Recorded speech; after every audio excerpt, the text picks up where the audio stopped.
By the end of this video, you would have learned something really important. I'll start by telling a story. Just yesterday, I decided to take a long walk. It was a Saturday morning, so why not, right? And I took this long walk exploring places around, and it was beautiful. Then, at some point, I got tired. I decided to find a shaded area to get some rest.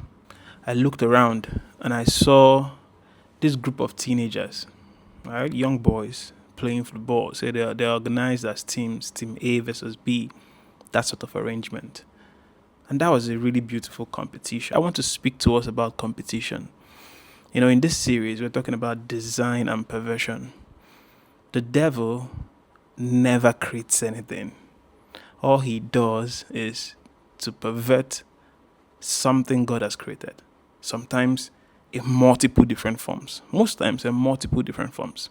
But God does something. God puts something out. God creates something. And the enemy is immediately storming in collaboration with man, woman, to pervert it. Competition by design is a beautiful thing. It's something that God has put there to bring out the best out of every one of us. The human mind, the human will, humans by default are not capable of remaining perpetually motivated. Even the very best of us, sometimes, most times, more times than you would like to admit, will require external motivation, inspiration, something to push you, to make you do better than you were doing yesterday. That is the whole point of competition. The idea of competition is that the people around you, your partners, your friends, whoever they are, inspire you to do better, to do greater, inspire you to push away laziness, inspire you to go out there and be meaningful to society, inspire you to do all the things God has designed and programmed for you to do, right? That when you see them doing it, you get motivated. You realize that there is so much more you can do, and you try to do it. In organized contest, when you see people participating in a sport for a particular purpose, for a particular goal, it triggers, your push to go beyond what you were capable of going beyond yesterday. And that's the whole idea of competition. So thinking about this, you realize immediately that the people that you're competing with, the people that are around you that are supposed to bring inspiration, they are partners, they are friends, they are people that are supposed to participate to help bring out something better in you. They are people who are facilitating God's design of a concept, right? But what is the perversion there? What do we see in the world today? Competition has become unhealthy. It's been hijacked. It's been perverted. The goal has moved from bringing out the best in yourself, being inspired to do better, pushing yourself to the limits for the greater good of yourself and for others. That has changed. That is no longer what it is. Now is putting others down. Now is making sure this person doesn't get this before me. Now is making sure this person should not be doing better than me. And that is where bitterness, envy, strife, and all sorts of wickedness, that is where it comes from. When the people you should see as partners, when all of a sudden they become the enemy, they become the people that are against you, are stopping you from doing things. And you see funny things happen in society, really funny things. You see friendship groups, where the cost of entry is that you will hate the people that someone in that group hates. And if you dig in, if you look at it, the reason someone in that group hates the other group or the persons in the other group is because of this illusion that you're in some sort of competition with them.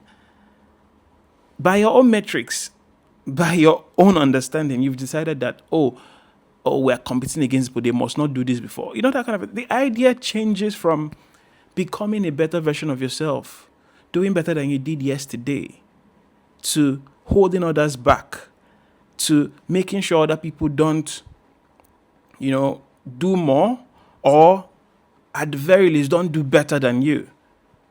And that is ridiculous.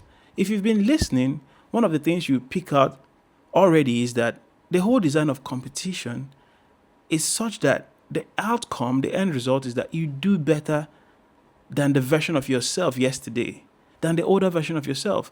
In other words, the real competition is with yourself, with older versions of yourself. You're supposed to become better as a result of competition. So in an organized sense, let's say you're running a race and your lap time is XXX something, right? If by participating in that contest, you are inspired, you are pushed to go beyond the time it took you the last time you did it, then already you're successful. Now, whether you win or not, of course, the goal is for you. You set a target to win because you want to go ahead, you want to push yourself to the extreme. But if you've beat your previous target, you're already doing good in the sense of a contest, right? But how does it look now where you don't want to do what you're supposed to do? You don't want to push yourself. You don't want to fulfill your full potential. You don't want to obey God's instruction by, being the light, building things, doing things. But you also don't want others to do that as well. You get angry when you hear that others are doing it. You don't get inspiration. You get angry. You get bitter. You get jealous. You get envious. That's bordering witchcraft. And that is what perversion of an original design by God can look like. Apostle Paul, speaking in 1 Corinthians chapter 9, towards the last parts of that chapter, he talked about athletics for the very first time. He's like, have you noticed the athletes, they compete in a sport, in whatever, with the aim of winning. In other words, they compete with the aim of going as far as possible. What is going to spur them to go as far as possible is the participation of the other people in that contest. It's because they have other people who are also trying to go as far as possible. And that creates, you are designed to be ignited by that. As a human being, you're designed to be inspired by that, to push your own self to go as far as you possibly can get, to do better than you did yesterday. And that's what Paul was saying. Don't you see that athletes, they train and they run to win. Therefore, run to win. Don't be lazy. Sit up, do something. Take inspiration from these people, right? But by all means, don't start getting bitter. Don't see people that are participating in life with you, that are supposed to be your partners. Don't see them as enemies. Friendships go sour. People hate on each other. Unnecessary jealousy, unnecessary competition out there. Very toxic thing. That should not be the case. Today, decide to do different. Today, decide to partner with people, with your friends. Motivate each other. Push each other to do better. All of you can do it. That one person is doing something well does not mean you cannot. Right? So let's change that idea. Let's go back to the original design. The real point of having intimacy with God is that the things that are close to his heart are close to your heart. The things that would break his heart would break yours too. That's the point of intimacy with God. And by that, you already know that this is what the design of competition is. If you subscribe to the perverted version, his heart is broken. And if you're a child of God, it should break your heart to the point that you turn, you repent, you change. And that is what I'm asking all of us to look at and do today. Okay? So thank you very much for being here up to this point. If you've not subscribed, please subscribe. Okay? Like, share, tell someone about this, speak to people about it, send them the videos, the links for them to also see this thing you're seeing. And I'll see you next time.